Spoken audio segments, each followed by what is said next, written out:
السلام عليكم ورحمة الله وبركاته.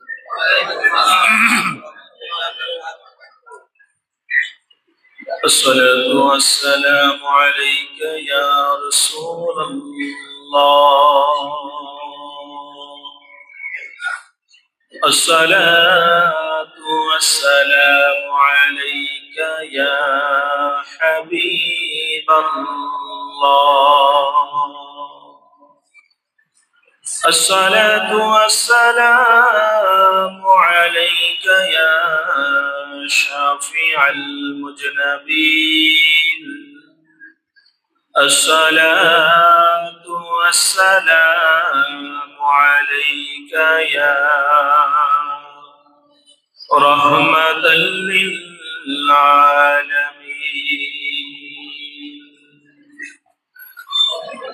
إن الحمد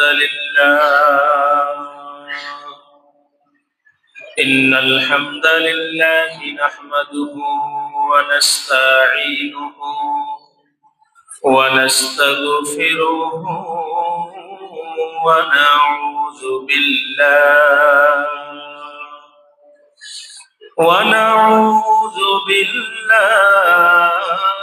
من شرور أنفسنا ومن سيئات أعمالنا.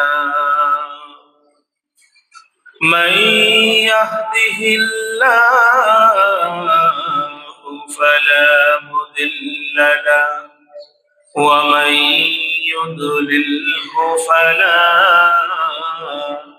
هادي له. أرسله بالحق بشيرا ونذيرا وداعيا إلى الله بإذنه وسراجا منيرا. فقد قال الله تعالى في كلامه المجيد والفرقان الحميد. زبان খুলে সকলেই তেলাওয়াত করি আউযু বিল্লাহি মিনাশ শাইতানির রাজীম. বিসমিল্লাহির রাহমানির রহিম. ওয়ালিল্লাহি আলান الناس حج البيت من استطاع إليه سبيلا ومن كفر فإن الله غني عن العالمين. وقال تعالى إن الله وملائكته يصلون على النبي يا أيها الذين آمنوا صلوا عليه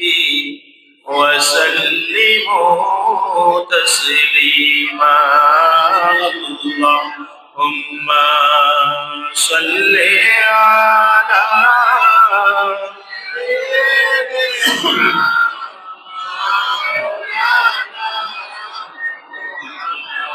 وعلى آل سيدنا مولانا محمد. اللهم صل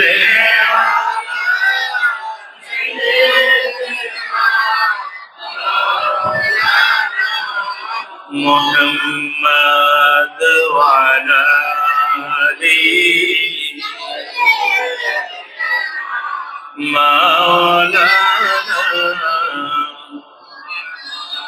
ফজরের ওই আজান শুনে পাখি ছাড়ে বিছানা, কবর দেশে আছে যারা তাদের রাতেরি পোহায় না। আল্লাহুম্মা সাল্লি আলা মাওলানা মুহাম্মদ ওয়া আলা আলি সাইয়্যিদিনা।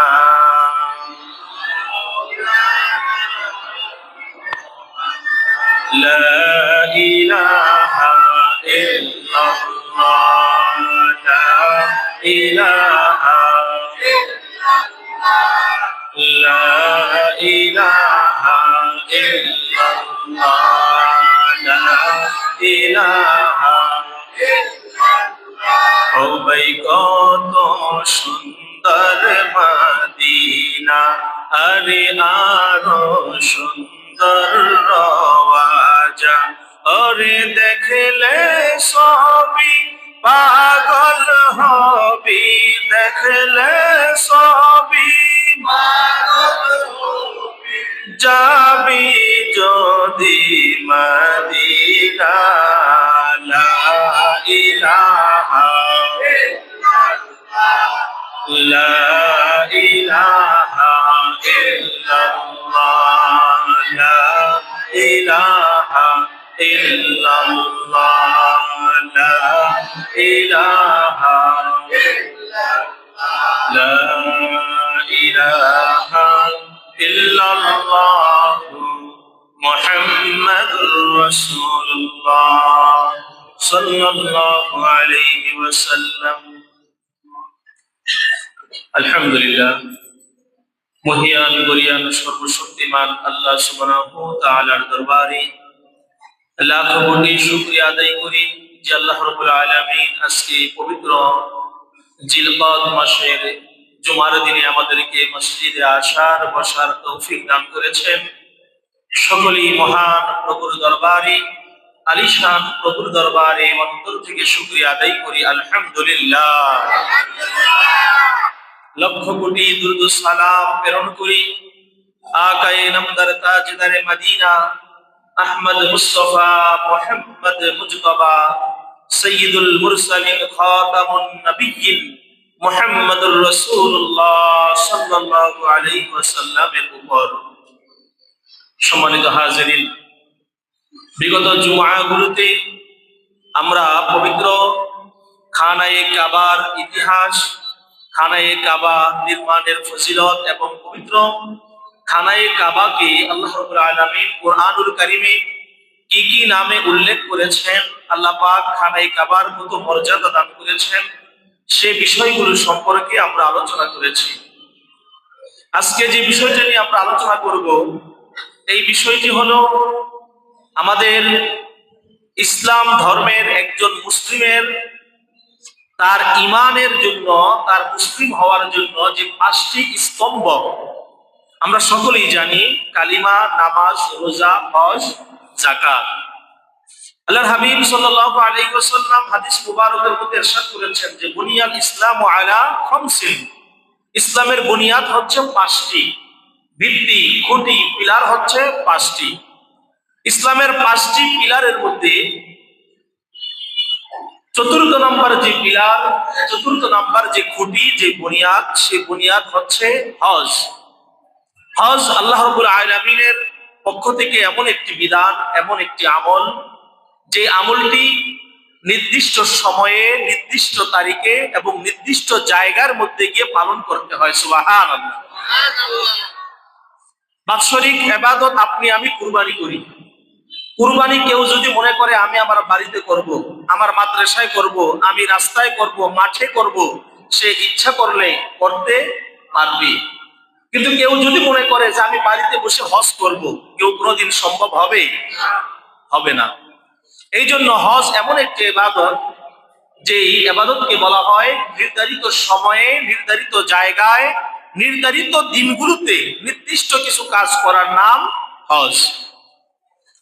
আল্লাহ রাব্বুল আলামিন আমাদেরকে এই পৃথিবীর মধ্যে যতগুলো ইবাদত দিয়েছেন, এই ইবাদতের মধ্যে কিছু ইবাদত আছে শারীরিক, কিছু ইবাদত আছে আর্থিক। যেমন আমরা রমজান মাসে রোজা রাখি, 5 ওয়াক্ত নামাজ আদায় করি, এইগুলো করার জন্য আমাদের কোনো টাকা খরচ করতে হয় না। কি বলেন? মসজিদে এসে নামাজ পড়তে হলে প্রতি ওয়াক্তে কোনো টিকিট কাটতে হয়? ভিসা, পাসপোর্ট, তারপর আপনার এই পারমিশন, হোটেল ভাড়া কিছুই নেওয়ার কোনো প্রয়োজন হয় না। তো ঠিক এর বিপরীত ভাবে আমরা যখন যাকাত দেই, সেই যাকাতটা হলো আমাদের আর্থিক ইবাদত। সেখানে শারীরিক কোনো পরিশ্রম নাই। একমাত্র হজ এমন একটি ইবাদত, যে হজ পালন করার জন্য আর্থিক এবং শারীরিক দুটোটারই প্রয়োজন। সুবহানাল্লাহ।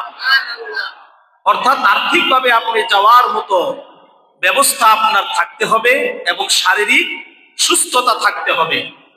কারো আর্থিক অবস্থা আছে, শারীরিক সুস্থতা নাই, সে গিয়ে হজ করতে পারবে না।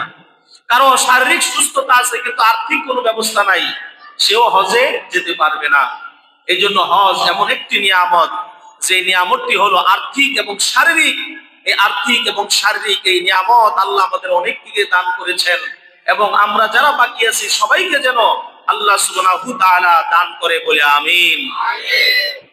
সম্মানিত হাজিরিন, হজ করার জন্য আমরা যে পবিত্র খানায়ে কাবার মধ্যে যাই, পবিত্র খানায়ে কাবা সম্পর্কে গত সপ্তাহে আমরা উল্লেখ করেছিলাম, গত সপ্তাহে আমরা আলোচনা করেছিলাম যে খানায়ে কাবার ব্যাপারে আল্লাহ রাব্বুল আলামিন নিজেই বলে দিয়েছেন, ইন্না আউওয়ালা বাইতিন উদিআ লিন-নাস লাল্লাযী বিবাক্কাতা মুবারাকাও ওয়া হুদাল লিল আলামিন। পৃথিবীর মধ্যে সর্বপ্রথম যে ঘর, সেই ঘরটির নাম হলো পবিত্র খানায়ে কাবা। এই খানায়ে কাবার সর্বপ্রথম ঘর হিসেবে যেমন একটি মর্যাদা, একটি সম্মান, এর আরেকটি সম্মান হলো পৃথিবীর মধ্যে খানায়ে কাবা এমন একটি জায়গা যেখানে পৃথিবীর সমস্ত মুসলিম মিল্লাত একত্রিত হয়। এই জন্য বলা হয় এটা মুসলিমদের একটা সম্মেলন, মুসলিমদের একত্র হওয়ার একটা কেন্দ্র, যেখানে গোটা বিশ্ব থেকে সমস্ত মুসলমানেরা এক জায়গায় রুকু করে সিজদা করে আল্লাহকে ডাকে, লাব্বাইক আল্লাহুম্মা লাব্বাইক বলে আল্লাহ রাব্বুল আলামিনের কাছে নিজের হাজির, নিজের উপস্থিত জানান দেয়। সুবহানাল্লাহ। এই পবিত্র খানায়ে কাবা আল্লাহ রাব্বুল আলামিন আমাদেরকে হজের মৌসুমে, হজের মাধ্যমে আমরা যেন খানায়ে কাবার তাওয়াফ করতে পারি, আরাফাতের ময়দানে আল্লাহকে রাখতে পারি, মিনা মুজদালিফায় অবস্থান করতে পারি। আল্লাহ আমাদের কবুল করুক, সকলে বলে আমিন। সম্মানিত হাজিরিন, আমরা শুরুতেই যদি হজের সংজ্ঞাটা আলোচনা করি যে হজ কাকে বলে। হজ করার জন্য 1 সপ্তাহ, 1 মাস, 1 বছর সময় লাগে না। হজ করার জন্য মাত্র 5 দিন প্রয়োজন। বলেন কয়দিন? 5 দিন। হজের কার্যক্রম হচ্ছে 5 দিন। এই জন্য বলা হয় যে হজ হলো ওই জিনিসের নাম যেটা 5 দিনে 5 জায়গায় 9টি কাজ করাকে হজ বলে। একেবারে সহজভাবে 5 দিনে 5টি কাজ, 5 জায়গায় 9টি কাজ করাকে হজ বলে। অর্থাৎ জিলহজ মাসের 8 তারিখ থেকে 12 তারিখ পর্যন্ত এই মোট 5 দিন। এই নির্ধারিত 5 দিন সময়ের মধ্যে আপনাকে 5টি কাজ করতে হবে, 5 জায়গায় যেতে হবে, আর 5 জায়গার মধ্যে 9টি কাজ করতে হবে। এই কার্যক্রমের মধ্যেই আমাদের হজ সম্পাদন হয়। আল্লাহর হাবিব সাল্লাল্লাহু আলাইহি ওয়াসাল্লাম এই পবিত্র হজ সম্পর্কে উল্লেখ করেছেন। আল্লাহর হাবিব সাল্লাল্লাহু আলাইহি ওয়াসাল্লাম বলেন যে হজের অন্যতম নিদর্শন, অন্যতম একটি কাজ হচ্ছে পবিত্র হজ কাজ সম্পাদন করা। তিরমিজি শরীফের 812 নং হাদিসের মধ্যে আল্লাহর হাবিব বলেন, যে ব্যক্তি নিজ গৃহ থেকে খানায়ে কাবা গিয়ে হজের কাজ সম্পাদন করলো, হজের কাজ সঠিকভাবে সম্পাদন করে সে যখন যার যার নিজ দেশে ফিরে যাওয়ার জন্য অবস্থান করলো, আল্লাহ রাব্বুল আলামিন প্রত্যেকটি মানুষকে নিষ্পাপ বানিয়ে তার বাড়িতে পাঠায়। সুবহানাল্লাহ। তাহলে একটি পবিত্র হজ, একটি কবুলিয়াত হজের অনেক অনেক দাম। আল্লাহ রাব্বুল আলামিন আমাদেরকে পবিত্র কবুলিয়াত হজ, হজ্জে মাবরুর আমাদের সবাইকে নসিব করুক, সকলে বলে আমিন। সম্মানিত হাজিরিন, আল্লাহর হাবিব সাল্লাল্লাহু আলাইহি ওয়াসাল্লাম হজের ব্যাপারে আমাদেরকে অনেক উৎসাহিত করেছেন। হজের ব্যাপারে অসংখ্য হাদিসের মধ্যে বর্ণনা করেছেন। আল্লাহর হাবিব বলেন, হজ করার জন্য মাত্র 5টা দিন, 5 জায়গায় 9টি কাজ করাকে হজ বলে। হজ করার জন্য 5 দিন, যেই সময় জিলহজ মাসের 8, 9, 10, 11, 12 এই মোট 5 দিনে হজের কাজগুলো সম্পাদন করা হয়। আর এই 5 দিনে কাজগুলো করার জন্য 5টা জায়গায় যেতে হয়। 1 নম্বরে বাইতুল্লাহ শরীফে, 2 নম্বরে মিনায়, 3 নম্বরে আরাফা, 4 নম্বরে মুজদালিফা, 5 নম্বরে জামারায় গিয়ে শয়তানকে পাথর নিক্ষেপ করা হয়। সুবহানাল্লাহ। তার মানে এই 5 দিনে 5টা জায়গায় যেতে হবে। এই 5টা জায়গার মধ্যে গিয়া 9টা কাজ করাকেই হজ বলে। আল্লাহর হাবিব সাল্লাল্লাহু আলাইহি ওয়াসাল্লাম বলেন, সকল মানুষ হজ করার জন্য খানায়ে কাবার সামনে চলে আসে, অর্থাৎ বাইতুল্লাহর সামনে চলে আসে। পবিত্র বাইতুল্লাহ শরীফের সামনে প্রত্যেকটি মানুষ বাইতুল্লাহে প্রবেশের আগে তাদের 2টি কাজ, একটি হলো ইহরাম বাঁধা, আরেকটি হলো নিয়ত করা। সুবহানাল্লাহ। হজের জন্য যে পোশাকটি পরা হয়, এই পোশাকটিকে বলা হয় কি? ইহরাম।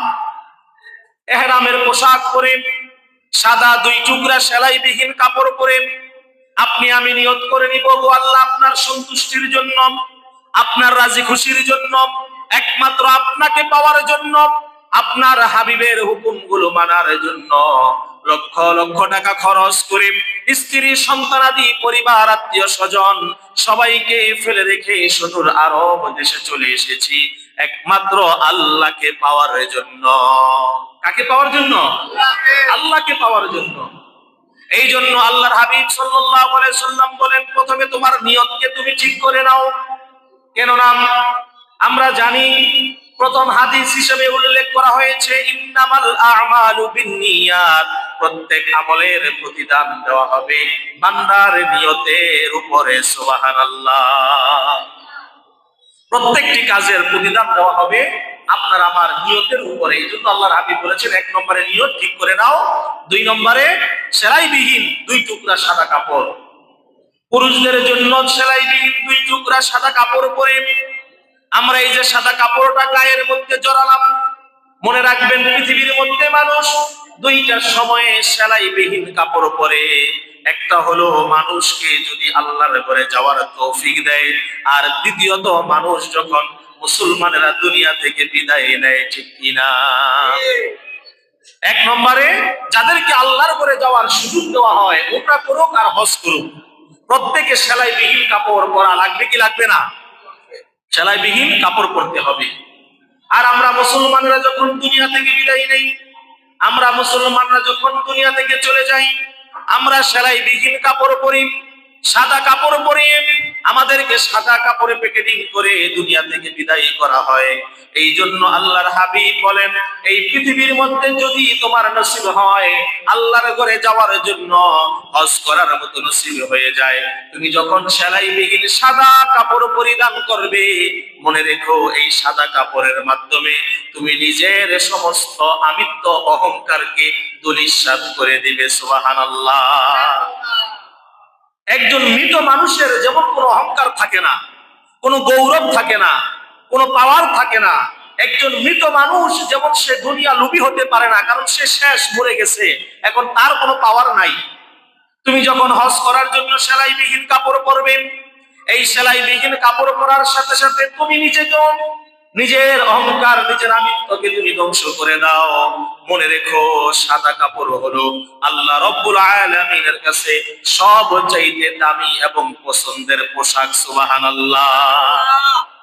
সাদা পোশাক হলো আল্লাহর কাছে সবচাইতে দামি এবং সবচাইতে পছন্দনীয় পোশাক। ইতিহাস থেকে আমরা জানতে পাই গোটা পৃথিবীর মধ্যে একজন পর্যটক ছিল যিনি পায়ে হেঁটে হেঁটে সবচেয়ে বেশি গোটা পৃথিবীর মধ্যে ভ্রমণ করেছেন। তার নাম হলো ইবনে বতুতা। ইবনে বতুতার নাম শুনছি না আমরা, যিনি ভূপর্যটক গোটা পৃথিবীর মধ্যে যিনি সবচাইতে বেশি পায়ে হেঁটে ভ্রমণ করেছেন, সে একজন মুসলমান। তিনি বাংলাদেশের চিটাগাং নগর দিয়ে প্রবেশ করে আমাদের সোনারগাঁ দীর্ঘ অনেকদিন অবস্থান করে সর্বশেষ তিনি যখন সিলেট অঞ্চলে গেলেন, সিলেট অঞ্চলের মধ্যে গিয়ে দেখলেন হযরতে শাহজালাল শাহপুরান ইয়ামিনী রহমতুল্লাহি আলাইহি তার দলবল নিয়ে তারা সকলে মিলে রাত্রিবেলা তাহাজ্জুদের নামাজ পড়তেছে এবং সকলের গায়ের মধ্যে সাদা পোশাক। সুবহানাল্লাহ। ইবনে বতুতার সঙ্গে হযরতে শাহজালাল শাহপুরান ইয়ামিনী রহমতুল্লাহি আলাইহি তাদের সঙ্গে দেখা হয়। ইবনে বতুতা বাংলাদেশের মধ্যে আগমন করেন। তিনি বাংলাদেশের মধ্যে 1345 খ্রিস্টাব্দে আগমন করেন। তার সঙ্গে হযরতে শাহজালাল ইয়ামিনী রহমতুল্লাহি আলাইহির সঙ্গে যখন দেখা হলো, তিনি তাহাজ্জুদের নামাজের সময় সিলেট নগরীতে দেখলেন সকলে মিলে সাদা পোশাক পরে তারা নামাজ আদায় করতেছে। ইবনে বতুতা তিনি তো একজন পর্যটক, একজন গবেষক। তিনি জানতে চাইলেন আপনারা সবাই কেন সাদা পোশাক পরেছেন? সুবহানাল্লাহ। আমরাও আমাদের পোশাকের ক্ষেত্রে, পাঞ্জাবির ক্ষেত্রে, টুপির ক্ষেত্রে বেশিরভাগ সাদাটাকেই আমরা বেশি পছন্দ করি। কি বলেন, ঠিক না? এই যে সাদা পোশাকের একটি ছোট্ট ইতিহাস মাঝখান দিয়ে বলি যে কেন আল্লাহ রাব্বুল আলামিন ইহরামের কাপড়টাকেও সাদা করলেন, আমাদের কাফনের কাপড়কেও সাদা করলেন। ইবনে বতুতা শাহজালাল ইয়ামিনী রহমতুল্লাহি আলাইহিকে জিজ্ঞাসা করলেন। শাহজালাল ইয়ামিনী রহমতুল্লাহি আলাইহি বলে, আমাকে 1 মিনিট সময় দাও, 1 মিনিট সময়ের মধ্যে আমি তোমাকে বলে দিব আমরা মুসলমানেরা কেন সাদা পোশাক বেশি পছন্দ করি, সাদা পোশাক কেন পরি। ইবনে বতুতা জিজ্ঞাসা করলেন, 1 মিনিটে তুমি কিভাবে বলবে? শাহজালাল ইয়ামিনী রহমতুল্লাহি আলাইহি বললেন যে 1 মিনিটে আমি আমার মদিনাওয়ালা নবীর সঙ্গে কানেকশন লাগায়া আমার নবীর কাছে আমি প্রশ্ন করব, ইয়া রাসূলুল্লাহ, আমরা মুসলমানেরা সাদা পোশাক কেন পরি? আল্লাহর ঘরে সাদা পোশাক কেন লাগে? মৃত ব্যক্তির জন্য সাদা পোশাক কেন লাগে? সুবহানাল্লাহ। আল্লাহর ওলিরা পারে কি পারে না? বলেন, পারে কি পারে না? এই বিশ্বাস অন্তর রাখার দরকার আছে না নাই? আল্লাহর ওলিদের পাওয়ার, তাদের কানেকশন, তাদের নজর আল্লাহ রাব্বুল আলামিনের গোটা আরশ পর্যন্ত তাদের পাওয়ার চলে যায়, তাদের নজর চলে যায়। সুবহানাল্লাহ। 1 মিনিট সময় চাইলেন ইবনে বতুতার কাছে। শাহজালাল ইয়ামিনী রহমতুল্লাহি আলাইহি সিজদায় পড়ে ধ্যানমগ্ন হয়ে আল্লাহর হাবিবের সঙ্গে কানেকশন লাগায়া রাসূলের কাছে জানতে চাইলেন, ইয়া রাসূলুল্লাহ, ইয়া হাবিবাল্লাহ, এই প্রশ্নের উত্তর আমাকে দেন, কারণ আমার কাছে যিনি এসেছেন তিনি পায়ে হেঁটে হেঁটে গোটা পৃথিবীটা ভ্রমণ করেছেন। সুবহানাল্লাহ। আল্লাহর হাবিব সাল্লাল্লাহু আলাইহি ওয়াসাল্লাম স্বপ্ন যোগে শাহজালাল ইয়ামিনী রহমতুল্লাহি আলাইহিকে তিনি জানিয়ে দিলেন যে হে শাহজালাল, তুমি শোনো, মুসলমানদের জন্য সাদা পোশাক, বাইতুল্লাহর জন্য সাদা পোশাক, মৃত ব্যক্তির জন্য সাদা পোশাক এই জন্য কারণ আল্লাহর জান্নাতের মধ্যে প্রত্যেকটি মানুষের পোশাকের রং হবে সাদা। সুবহানাল্লাহ। এটা আমার বানানো কোনো কথা না।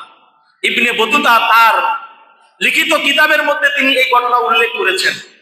ইবনে বতুতার যে পর্যটন, তার যে কিতাব, তার অভিজ্ঞতা থেকে সে যে বই লিখেছেন, ইতিহাস লিখেছেন, এই ইতিহাসের মধ্যে তিনি উল্লেখ করেছেন যে আমি শাহজালাল ইয়ামিনীকে জিজ্ঞাসা করলাম, সে আল্লাহর হাবিবের সঙ্গে স্বপ্ন যোগে ধ্যানমগ্ন হয়ে উত্তর জানলেন যে জান্নাতীদের পোশাক হবে সাদা।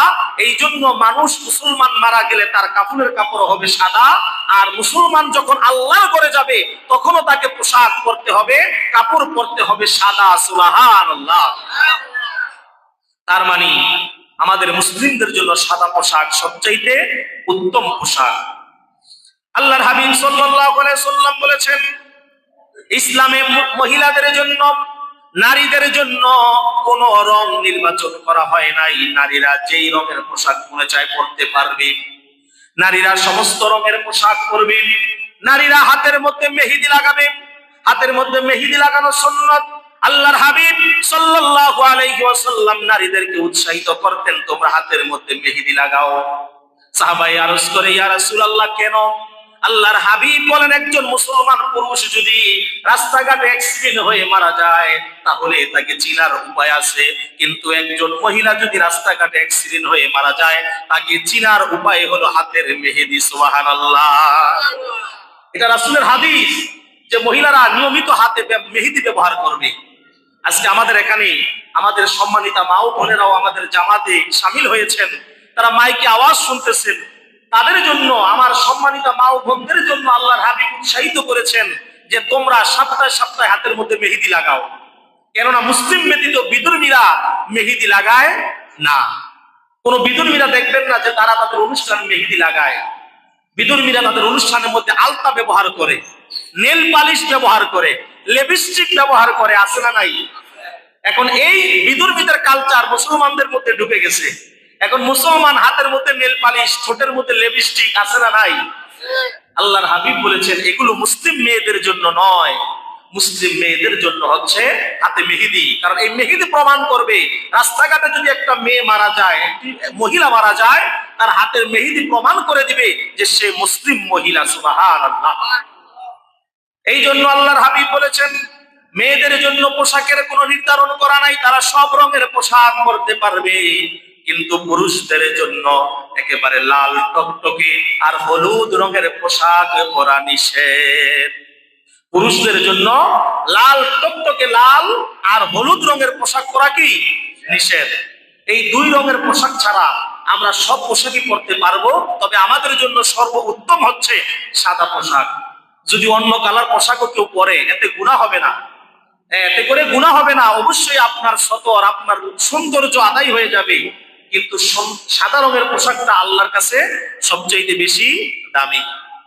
সম্মানিত হাজিরিন, সংক্ষিপ্ত কথা, যেই কথা বলতেছিলাম, তাহলে জান্নাতীদের রঙের পোশাকের রং হলো সাদা। রং কি? সাদা। এই জন্য আল্লাহর ঘরে তাওয়াফ করতে আমরা যখন যাই, লাব্বাইক আল্লাহুম্মা লাব্বাইক যখন বলি, তখন কালো কাপড় নাই, লাল কাপড় নাই, নীল কাপড় নাই, অন্য কোনো কালার নাই। পুরুষদের জন্য একটাই কালার, কালারের নাম কি? নাম কি? সাদা। সমস্ত পুরুষ এই সাদা পোশাক পরে তারা আল্লাহর ঘর তাওয়াফ করতেছে। এই জন্য আল্লাহর হাবিব বলেছেন যে হজের জন্য 5 দিনে 5 জায়গায় যে 9টি কাজ, 1 নম্বর কাজ হলো যে তোমার ইহরাম বাঁধা, নিয়ত ঠিক করে নেওয়া। এটা হলো 1 নম্বর কাজ। ইহরাম বেঁধে নিলাম, আমরা নিয়ত করে নিলাম। ইহরাম এবং নিয়ত বাঁধার পরে 2 নম্বরে আল্লাহর হাবিব সাল্লাল্লাহু আলাইহি ওয়াসাল্লাম বলেন 8 জিলহজ তোমরা মিনায় অবস্থান করবে। আর মিনা হলো হেরেম শরীফ থেকে প্রায় 8 কিলোমিটার দূরে। হেরেম শরীফ থেকে প্রায় 8 কিলোমিটার দূরে মিনা। ওই মিনায় অবস্থান করতে হবে। আর মিনায় অবস্থান করে আমরা কি করব? সেখানে আমরা ফজর নামাজ সহ মোট 5 ওয়াক্ত নামাজ সেখানে আদায় করব। তো মিনায় অবস্থান করে আমরা 5 ওয়াক্ত নামাজ আদায় করলাম। মিনায় গিয়ে আমরা অবস্থান করলাম। এটার অনেক লম্বা ইতিহাস, সময় যেহেতু কম, আমি যে হজের মেন কাজগুলো, এই কাজগুলো সম্পর্কে একটু আলোচনা করে যাই। তো 2 নম্বরে আল্লাহর হাবিব বলেছেন যে হেরেম শরীফ থেকে তোমাদের রওনা হতে হবে কোথায়? মিনায়। এই কাজগুলো আগে হাজী সাহেবরা পায়ে হেঁটে হেঁটে করত। এখনো অনেকে পায়ে হেঁটে যেতে হয়, কিন্তু এখন তো অনেক অত্যাধুনিক ব্যবস্থা। এই কাজগুলো ট্রেনের মাধ্যমে, বাসের মাধ্যমে, গাড়ির মাধ্যমে অবিরত হাজী সাহেবরা আরামে করতেছে। তাহলে হেরেম শরীফ থেকে প্রায় 8 কিলোমিটার দূরে মিনা। মিনায় গিয়ে আপনি অবস্থান করলেন। 3 নম্বরে মিনা থেকে 15 কিলোমিটার দূরে হচ্ছে আরাফার ময়দান। যে আরাফার ময়দানের নাম হচ্ছে মিলিত হওয়ার স্থান, একত্রিত হওয়ার স্থান। যে আরাফার ময়দানে অবস্থিত জাবালে রহমত। সুবহানাল্লাহ। আমি গত সপ্তাহে বলেছিলাম যে আরাফার ময়দানের একটা বিরাট বড় চমক হলো, এখানে যদি গোটা পৃথিবীর সমস্ত মানুষগুলো একসাথে চলে আসে, তারপরও আরাফার ময়দানে সমস্ত মানুষের জায়গা হয়ে যাবে। সুবহানাল্লাহ। এটাই আল্লাহ পাকের কুদরত। এই যে প্রত্যেক বছর লক্ষ লক্ষ হাজী সাহেবরা হজ করতে যায়, কোনোদিন শুনছেন যে আরাফার ময়দানে কারো জায়গা হয় নাই? এমন কোনোদিন হয়েছে যে কিছু হাজীদেরকে বের করে দিছে যে আরাফায় আর জায়গা নাই, তোমরা বাইরে চলে যাও? বরঞ্চ দেখা গেছে আরো অনেক জায়গা খালি। আমরা যখন টিভিতে লাইভ দেখি, লাইভ শো গুলো যখন দেখি যে আরাফার ময়দানে হাজী সাহেবরা পাহাড়ের উপরে, পাথরের উপরে, নিচে ঢালের মধ্যে বসে বসে আল্লাহর কাছে রোনাজারি করতেছে। কেউ আমেরিকার, সে তার মাতৃভাষা ইংরেজিতে আল্লাহর কাছে চাইতেছে। কেউ বাংলাদেশি, সে তার বাংলা ভাষায় আল্লাহর কাছে মনের কথাগুলো জানাইতেছে। কেউ পাকিস্তানি, কেউ ইন্ডিয়ান, কেউ আফ্রিকান, কেউ জাপানি, কেউ সুদানি, কেউ মালয়েশিয়া, প্রত্যেকে তার তার নিজ নিজ ভাষায়, নিজ নিজ মাতৃভাষায় আল্লাহর কাছে চাইতেছে, মনের আকুতিগুলো আল্লাহর কাছে জানাইতেছে। সুবহানাল্লাহ। আল্লাহ বলেন এইটাই হচ্ছে আমি আল্লাহর কুদরত, আমি আল্লাহ রাব্বুল আলামিনের ক্ষমতা। এই আরাফার ময়দানে লক্ষ লক্ষ মানুষ লক্ষ লক্ষ ভাষায় আমি আল্লাহকে ডাকে। বলেন তো আল্লাহ বুঝে কি বুঝে না? আল্লাহর বুঝতে এক সেকেন্ডও সময় লাগে না। আল্লাহু সামিউম বাসীর। আল্লাহ রাব্বুল আলামিন আরাফার ময়দানে বান্দার দোয়াগুলো কবুল করেন। আল্লাহর হাবিব বলেন আরাফার ময়দান হলো এমন একটি জায়গা, যেই জায়গায় আল্লাহ কারো দোয়া ফিরায় দেয় না, কাউকে খালি হাতে দেয় না। এখানে যদি একেবারে গুনাহগার ব্যক্তিও থাকে, তার দোয়াটাও আল্লাহ কবুল করে নেয়। সুবহানাল্লাহ। তাহলে আমরা 3 নম্বরে জানলাম যে 3 নম্বরে আমাদের হজের কাজ হলো মিনা থেকে 15 কিলোমিটার দূরে আরাফার ময়দানে অবস্থান করা, 9 জিলহজ। আর এই 9 জিলহজ আরাফার ময়দানে অবস্থান করে সেখানে এক আজানে 2 আকামতে 2 ওয়াক্ত নামাজ একসাথে আদায় করা হয়। সুবহানাল্লাহ। কয় ওয়াক্ত নামাজ? 2 ওয়াক্ত নামাজ। এগুলোর এক একটার অনেক লম্বা ইতিহাস, আলোচনা করতে গেলে অনেক সময়ের ব্যাপার।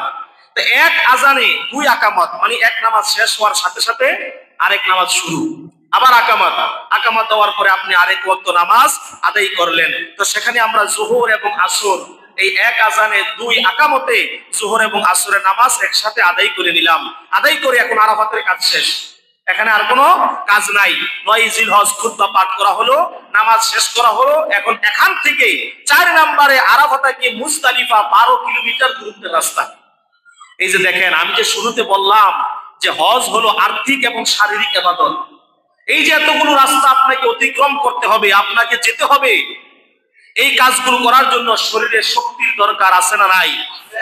আরাফার ময়দান থেকে মুজদালিফায় যাওয়ার জন্য 12 কিলোমিটার রাস্তা, এবং সেখানে মাগরিব ও এশারের নামাজ আদায় করতে হয়। সেখানে সূর্য ডুবার আগেই আপনাকে চলে যেতে হবে মুজদালিফায়। মুজদালিফায় গিয়ে আপনি মাগরিব এবং এশারের নামাজ আদায় করে খোলা আকাশের নিচে মিনার মধ্যে তাবু পাওয়া যায়। মিনার মধ্যে তাবু সিস্টেম আছে, এখন তো অত্যাধুনিক সিস্টেম। তাবুর ভিতরেও এয়ার কন্ডিশন আছে, ফ্রিজ আছে, খাবারের পানির ব্যবস্থা আছে, কত সুন্দর আরামের ব্যবস্থা আছে। কিন্তু মুজদালিফায় কিছু নেই। মুজদালিফায় গিয়ে সেখানে রাষ্ট্রীয় প্রেসিডেন্ট, সেও পাথরের মধ্যে শুয়ে থাকবে। মসজিদের সভাপতি, মুতাওয়াল্লি, এলাকার চেয়ারম্যান, মেম্বার, গরিব, অসহায়, রিক্সা চালক, ভিক্ষুক, যেই যাক, প্রত্যেকে ওই পাথরের মধ্যে রাত্রি যাপন করতে হবে। সারা রাত তারা এই পাথরের মধ্যে থাকবে, পাথরের মধ্যেই তাদের শুয়ে থাকতে হবে। সুবহানাল্লাহ। হজের কাজগুলো দেখেন আল্লাহ রাব্বুল আলামিন কেমন ভাবে সাজিয়ে দিয়েছেন। সেখানে কারোর জন্য আলাদা ব্যবস্থা নাই। সেখানে বলতে পারবে না গিয়ে যে আমি তো বাংলাদেশের প্রেসিডেন্ট, আমার জন্য একটা সিট বরাদ্দ করো। হ্যাঁ, আমার তো কোটি কোটি টাকা আছে, আমার জন্য আলাদা সিট বরাদ্দ করো। কোন ব্যবস্থা আছে? নাই। এখানে অনেক হাজী সাহেবরা আছে। আমার কাছে অনেক ভালো লাগে যে এই এলাকায় পাইকপাড়ায় মাশাআল্লাহ এখানে হাজী সাহেবের অভাব নাই, অনেক হাজী সাহেব। এবং বিশেষ করে অনেকেই উমরা করেছেন, অনেকে একাধিকবার হজ করেছেন, উমরা করেছেন। আল্লাহ তাআলা আমাদেরকে বারবার যাওয়ার তৌফিক দান করুক বলে আমিন। তাহলে হাজী সাহেবদের 4 নম্বর কাজ হলো আরাফা থেকে মুজদালিফা 12 কিলোমিটার দূরত্বের রাস্তা অতিক্রম করে সেখানে তারা খোলা আকাশের নিচে রাত্রি যাপন করলো, মাগরিব এশারের নামাজ আদায় করলো, এবং এর পরবর্তীতে তারা যে শয়তানকে পাথর মারবে, এই পাথরগুলো সেখান থেকে তারা কুড়ায় নিবে। সেখান থেকে পাথরগুলো কুড়ায় নিবে 49টা। আর অথবা কেউ যদি 13ই জিলহজে গিয়েও পাথর মারতে চায় তাহলে মোট 70টা। এই 49 বা 70টা পাথর তাদেরকে কুড়ায় নিতে হবে, রাস্তা থেকে টোকায় নিতে হবে। সেখানে আপনাকে কেউ এনে দিবে না যে নেন হাজী সাহেব, এই যে আপনার জন্য আমি কমপ্লিট করে রাখছি। সেখানে সুন্নত হলো কি পাথরগুলো কুড়ায় নেওয়া। এই পাথরগুলো কুড়ায় নিয়ে টোকায় নিয়ে আপনি শয়তানকে ঢিল মারবেন। এটার ইতিহাস আগামীতে জুমাতে আমরা আলোচনা করব। ইসমাঈল আলাইহিস সালাতু ওয়াস সালামকে যখন ইব্রাহিম নবী কুরবানি দিতে নিয়ে যায়, তখন ইসমাঈল আলাইহিস সালাতু ওয়াস সালামকে ধোঁকা দিয়েছিল। শয়তান এসে ওয়াসওয়াসা দিতে চেয়েছিল যে ইসমাঈল তুমি যেও না, তোমার বাবা তোমাকে জবে করে ফেলবে, শেষ করে ফেলবে। ইসমাইল শিশু নবী, এই ছোট্ট নাবালেক পাথর নিয়ে শয়তানকে ঢিল মারছে। দেখেন আল্লাহর কাছে কাজটা কত পছন্দ হয়ে গেছে। আল্লাহ রাব্বুল আলামিন কিয়ামত পর্যন্ত হাজী সাহেবদের জন্য এই কাজটা জারি করে দিলেন যে প্রত্যেকটা হাজী সাহেব মুজদালিফা থেকে পাথর টোকায়া তোমরাও গিয়া জামারার মধ্যে গিয়া শয়তানকে পাথর মারবা। সুবহানাল্লাহ। তাহলে হাজী সাহেবদের জন্য 4 নম্বরের কাজ হচ্ছে আরাফা থেকে 12 কিলোমিটার দূরত্ব মুজদালিফায় গিয়ে তারা এশা মাগরিব ও এশা এই 2 ওয়াক্ত নামাজ একসাথে আদায় করবে, খোলা আকাশের নিচে রাত্রি যাপন করবে এবং সেখান থেকে পাথর টুকাবে, পাথর কুড়াবে। এই পাথরগুলো সঙ্গে করে নিবে। পাথরগুলো নেওয়ার পরে 10 জিলহজ, 10 সকালবেলা 10 জিলহজ ঈদের দিন ফজরের নামাজ, ঈদের নামাজ আদায় করে সকলেই এই পবিত্র 10 জিলহজ দিনকে বলা হয় ইয়াউমুন নহর, মানে যেই দিন হলো কুরবানির দিন, যেই দিন রক্ত প্রবাহিত হওয়ার দিন, যেই দিন আল্লাহর নামে আল্লাহর খুশির জন্য পশু জবাই করা, ওই দিন হাজী সাহেবরা হজ এই পবিত্র ঈদের নামাজ আদায় করে কার্যক্রমগুলো শেষ করে তারা জামারায় চলে যাবে। জামারায় গিয়ে তারা শয়তানকে পাথর মারবে। সেখানে সকল হাজী সাহেবগণ ফজরের নামাজের পর তারা জামারায় গিয়ে বড় শয়তান এটাকে পাথর নিক্ষেপ করবে। এই পাথর নিক্ষেপ করার উদ্দেশ্য হচ্ছে যে আমি আমার মনের মধ্যে যে শয়তানি, যে শয়তান আমাকে ধোঁকা দেয়, যে শয়তান আল্লাহর ঘর থেকে আমাকে বিরত রাখে, যে শয়তান নামাজ থেকে আমাকে বিরত রাখে, যে শয়তান ভালো কাজ ধর্মীয় কাজ থেকে আমাকে বিরত রাখে, তাকে ঘৃণা ভরে দেয়ালের মধ্যে ঢিল মারা। কিন্তু আমরা কি করি? দেয়ালের মধ্যে ঢিল মারি ঠিকই, আর মনের শয়তান মনের মধ্যেই থাকে। যেই শয়তানকে মনে করে সঙ্গে করে নিয়া হজ করার জন্য যাই, ওই শয়তানকে আবার মনে করে সঙ্গে করে নিয়া বাংলাদেশে ফিরে আসি, ওই যে পাথর মারার সাথে সাথে মনের শয়তানকে শেষ করতে পারি না। এইটা হলো আপনার জন্য সবচাইতে ইম্পর্টেন্ট গুরুত্বপূর্ণ কাজ। আপনি আরাফায় গেলেন, আপনি মুজদালিফায় গেলেন, মিনায় গেলেন, এবার জামারায় গিয়ে আপনি এই যে দেয়াল স্তম্ভ, এই স্তম্ভের মধ্যে আমি যখন ঢিল মারি, এই ঢিল মারার অর্থ হচ্ছে আমার মনের মধ্যে শয়তান আমাকে কুমন্ত্রণা দেয়। বাড়িতে যাওয়ার পরেই শয়তান আমাকে আবার হারাম কাজে নিবে, আবার আমাকে অন্যায় কাজে নিবে, আবার আমাকে অবৈধ কাজে নিবে। না, শয়তান যেন কখনো কোনোদিন আমার মনের মধ্যে বাসা বাঁধতে না পারে, আমাকে ওয়াসওয়াসা দিতে না পারে, আমাকে কুমন্ত্রণা দিতে না পারে। এই জন্য মনের শয়তানকে উদ্দেশ্য করে আপনি ওই পাথরের মধ্যে আঘাত করবেন, ঢিল মারবেন। এরপর আমাদের জন্য 6 নম্বর কাজ হলো আবার পবিত্র খানায় কাবা তাওয়াফ করা, সাই করা। এর মাধ্যমে আমরা আমাদের আমাদের মাথা মুন্ডন করে কুরবানি করে আমরা হালাল হয়ে গেলাম। হালাল হয়ে যাওয়ার পর 8 নম্বরে আবার জামারায় যেতে হবে। এই যে দেখেন বাইতুল্লাহ শরীফ থেকে আবার জামারায়, 8 নম্বরে আবার জামারায় যেতে হবে। সেখানে কি আবার ছোট, মধ্যম এবং বড় শয়তান 3টি দেয়াল দেয়া আছে, স্তম্ভ করা আছে, যে ছোট, মধ্যম এবং বড় এই 3 শয়তানকে আপনি আবার ঢিল মারবেন। 3 শয়তানকে আবার আপনি ঢিল মেরে শয়তানের প্রতি লাঞ্ছনা, ঘৃণা, শয়তানের প্রতি আপনার যত ধরনের খারাপ চিন্তা আছে এগুলো দূর করে নিজেকে পবিত্র করে নিজেকে ফ্রেশ করে আল্লাহর কাছে দোয়া করে এরপর চলে এসে 9 নাম্বার সর্বশেষ হাজী সাহেবদের কাজ হলো বিদায়ী তাওয়াফ। বিদায়ী তাওয়াফ, যে আল্লাহর ঘরের মধ্যে সর্বশেষ তাওয়াফ করে কাবাকে বিদায় জানানো, যে হে কাবা, তোমার জন্য আমি আমার সন্তানাদি ছেড়ে, তোমার জন্য আমি আমার পরিবার ছেড়ে, তোমার জন্য আমি আমার লক্ষ লক্ষ টাকার ব্যবসা বাণিজ্য ছেড়ে তোমার কাছে আমি এসেছি। এবং এই যে 5 দিন আমি আল্লাহর যে হুকুম 9টি কাজ, এই কাজগুলো আমি করলাম। হে কাবা, হে কাবার মালিক, আমার এই কাজগুলো আপনি কবুল করে নেন। আমাকে আপনার খাতায় আপনি আমাকে হাজী সাহেব হিসেবে কবুল করে নেন। আমি দুনিয়ার মানুষের খাতায় আমার হাজী সাহেব আমি চাই না, আমি আল্লাহর খাতার মধ্যে আমার হাজী সাহেব চাই। কি বলে ঠিক না? আল্লাহর খাতার মধ্যে কবুল করাতে হবে, যে আল্লাহ আপনার কাছে যেন আমি আপনার ঘরের একজন মেহমান হিসেবে আমি প্রাধান্য পাই। সেই কবুলিয়াত হজ আপনি আমাকে নসিব করেন, হজ্জে মাবরুর আপনি আমাকে নসিব করেন। আমার হজের বিনিময়ে আমার গুনাহ মাফ করে আমার সমস্ত অহংকার অভিজাত্য দূর করে আমাকে একজন নিষ্পাপ মানুষ হিসেবে আপনি কবুল করে নেন বলে আমিন। সম্মানিত হাজিরিন, এবার আসেন আমরা শুরুতে যে কোরআনের একটি আয়াত খানা তেলাওয়াত করেছিলাম, আল্লাহ রাব্বুল আলামিন সূরা আলে ইমরানের ৯৭ নং আয়াতের মধ্যে আল্লাহ পাক ঘোষণা করেন, ওয়ালিল্লাহি আলান নাসি হিজ্জুল বাইতা মান ইসতাতা ইলাইহি সাবিলা। আল্লাহ রাব্বুল আলামিন যাকে সামর্থ্য দিয়েছেন, আল্লাহ পাক যাকে তৌফিক দিয়েছেন, সে যেন তার নিজ গৃহ থেকে, নিজ এলাকা থেকে আল্লাহর ঘর বাইতুল্লাহ শরীফ হজ করার জন্য সে যেন রওনা হয়ে যায়। আল্লাহ রাব্বুল আলামিন এই আয়াতের মধ্যে বলেন, কোন মানুষ যদি টাকার চিন্তা করে, সম্পদের চিন্তা করে, নিজের অন্যান্য মুসিবতের চিন্তা করে আল্লাহর ঘর তাওয়াফ না করে, গোটা পৃথিবীর মানুষও যদি হজ না করে, আল্লাহর বিন্দু পরিমাণ কোনো লস হবে না। এই হজের মাধ্যমে আমরা যদি মনে করি যে আমি তো যাইতেছি আল্লাহর বাড়িতে, আল্লাহর ঘরে, এটা মনে হয় আল্লাহর লাভ না, এটা আমার নিজের লাভ, আমি আমার নিজের লাভের জন্য যাই। এই যে মসজিদের মধ্যে এসেছি, এটা কার ঘর? সবাই বলেন কার ঘর? এখানে কার লাভের জন্য আসছি? আমাদের লাভের জন্য, নিজের লাভের জন্য আমরা এখানে এসেছি, যেন আল্লাহর কাছে আমরা প্রিয় বান্দা হতে পারি, আমাদের গুনাহগুলো মাফ করাতে পারি, আমাদের মনের নেক আশা যেন কবুল করাতে পারি, আমাদের মুসিবত যেন দূর করাতে পারি, আমাদের সব নিজের লাভের জন্য। মোনাজাতে সব নিজেদের দোয়া করি যে আল্লাহ বিপদ আপদ দূর করেন, বালা মুসিবত দূর করেন, আমাদের শান্তি দেন, কবরবাসীদের মাফ করে দেন, সব নিজেদের জন্য চাই না? তো সব নিজেদের জন্য, তার মানে আল্লাহর ঘরেও বাইতুল্লাহ শরীফে যারা যাবে নিজের জন্য যাবে। এই জন্য আল্লাহ পাক বলেছেন, খবরদার তোমরা এই চিন্তা করো না যেখানে আসলে আমার লাভ, না, তোমাদের নিজেদেরই লাভ। তোমরা যদি না আসো আমি আল্লাহর কোনো ক্ষতি হবে না, কোনো লস হবে না।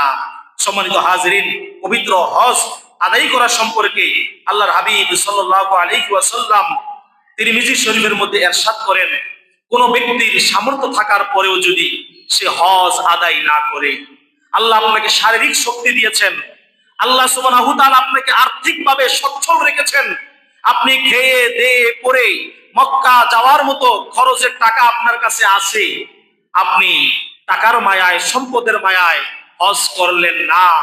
আল্লাহর হাবিব সাল্লাল্লাহু আলাইহি সাল্লাম তাদের ব্যাপারে কঠিন ভাবে উল্লেখ করেছেন, ওই ব্যক্তির মৃত্যুর সময় তার কালিমা নসিব হয় কিনা, সে মুসলিম হয়ে মারা যায় কিনা, খ্রিস্টান হয়ে মারা যায় কিনা, ইহুদি হয়ে মারা যায় কিনা, তাতে আমার রাসূলের কিছু যায় আসে না। অর্থাৎ ওই ব্যক্তির জন্য আমি রাসূলের কোনো সুপারিশ থাকবে না। কত বড় কঠিনতম কথা! আমার এই সম্পদ, আমার এই টাকা, আমার এই আভিজাত্য সবকিছু আমাকে দিতেছে কে? আল্লাহ। আমি আল্লাহর ঘরে যাব, আল্লাহর ঘরে গিয়ে আমি শুকরিয়া আদায় করব, আল্লাহর ঘর থেকে আমি নিয়ামত নিয়ে আসব। যে আল্লাহ রিজিকের মালিক, ওই রিজিকের ভান্ডারের কাছেই আমি যাইতেছি, ওই ভান্ডারের কাছে গিয়ে আমি চাই যে হে রব্বে কারীম, হে রব্বে কাবা, কাবার মালিক, আপনি আমাদেরকে অফুরন্ত রিজিক দান করেন, আপনি আমাদেরকে অফুরন্ত নিয়ামত দান করেন। আল্লাহ, যত টাকা খরচ করে আপনার ঘরে এসেছি, আপনি চাইলে এর চাইতে হাজার হাজার গুণ টাকার মালিক আমাদেরকে বানাতে পারেন। কি বলেন, ঠিক না? এই জন্য হজ নিয়ে আমি সকলের পায়ে হাত রেখে বলি, যাদেরকে আল্লাহ সামর্থ্য দিয়েছেন, হজ নিয়ে আমরা কার্পণ্য করব না। আমরা অবশ্যই শক্তি থাকা অবস্থায়, সময় থাকা অবস্থায় আল্লাহর ঘরে হজ করার জন্য আমরা যাব। আল্লাহর কাছে আমরা যেন হাজী হিসেবে, আল্লাহর ঘরের মেহমান হিসেবে আল্লাহর কাছে যেন আমরা কবুলিয়াত হয়ে যাই। আল্লাহ যেন আমাদের কবুল করেন। পবিত্র হজের মাস, হাজী সাহেবেরা হজ করার জন্য দলে দলে যাইতেছে, আমরা তাদের জন্য দোয়া করব, আল্লাহ তাদেরকে যেন সহি সালামতে যাওয়ার, হজের কাজগুলো করার, আবার সুস্থভাবে আসার তৌফিক দান করে। সকলে বলে আমিন। সম্মানিত হাজিরিন, আমরা সকলেই সকলের জন্য দোয়া করব এবং আজকের মুনাজাতে আমরা সকলেই আল্লাহর কাছে চাইবো, আল্লাহ এই হজ যেন আমরা জীবনে একবার হলেও করতে পারি। কেন হজ ফরজ কয়বার? একবার। আল্লাহর হাবিবের কাছে সাহাবায়ে কেরাম জিজ্ঞাসা করেন, ইয়া রাসূলুল্লাহ, যখন এই যে আয়াতটা নাজিল হয়েছে, ওয়ালিল্লাহি আলান নাসি হিজ্জুল বাইতা মান ইসতাতা ইলাইহি সাবিলা, সাহাবায়ে কেরাম বলে, ইয়া রাসূলুল্লাহ, এই হজ আমরা কি প্রত্যেক বছর বছর গিয়ে করব? আল্লাহর হাবিব কিচ্ছু বলে নাই, চুপ করে রইলেন। আবার জিজ্ঞাসা করলেন, ইয়া রাসূলুল্লাহ, আমরা কি প্রত্যেক বছর হজ করতে যাব? আল্লাহর হাবিব কিছুই বললেন না। আবার জিজ্ঞাসা করলেন, আল্লাহর হাবিব কিছুই বললেন না। আল্লাহর হাবিব সর্বশেষ বললেন, হে সাহাবীরা, তোমরা বনি ইসরাইলদের মতো অতিরিক্ত প্রশ্ন করো না, কারণ তারা অতিরিক্ত প্রশ্ন করে তাদের উপরে তারা জুলুম ডেকে এনেছিল। আল্লাহ আমাদেরকে হজ ফরজ করেছেন, আল্লাহ বলে নাই হজ কয়বার, তার মানে একবার আদায় করলেই আমাদের হজ আদায় হয়ে যাবে। আমি যদি বলতাম যে না প্রত্যেক বছর করো, তাহলে কিয়ামত পর্যন্ত সমস্ত মানুষকে প্রত্যেক বছর হজ আদায় করা ফরজ হয়ে যেত। কি বলেন ঠিক না? এই জন্য হজ আদায় করা বছরে জীবনে একবার হলো ফরজ। আপনার সামর্থ্য থাকলে আপনি একবার হজ করবেন। এরপরে যদি আপনার হাজার সামর্থ্য থাকে আপনি নাও যান, কোনো গুনাহ হবে না, কারণ একবার আপনি আদায় করে আসছেন। খানায়ে কাবা তো এমন জায়গা যেখানে বারবার চুম্বকের মতো টানে। কি বলেন ঠিক না? চুম্বক যেমন লোহা দেখলেই টানে, খানায়ে কাবা দেখলেই টানে। আল্লাহ কোরআনেই বলে দিয়েছেন এই কাবা যে দেখবে, এই কাবার আকর্ষণ, প্রেম, মহব্বত, ভালোবাসা তার মধ্যে আরো বেড়ে যাবে। সুবহানাল্লাহ। আরে দেখার আগেই তো ভালো ছিলাম, দেখার পরে এখন তো পাগল আরো বেশি হয়েছে। তো আল্লাহ যেন আমাদেরকে বারবার মক্কা মদিনা নসিব করে, হজ যেন আমাদের জীবনে একবার হলেও হজ করার তৌফিক দান করে। আল্লাহ তাআলা আমাদের সকলের দোয়াগুলো কবুল করুক। সকলে বলে আমিন। ওয়া আখিরু দাওয়ানা আনিল হামদুলিল্লাহি রাব্বিল আলামিন। আসসালামু আলাইকুম ওয়া রাহমাতুল্লাহি ওয়া বারাকাতুহু। আমরা যারা সুন্নাত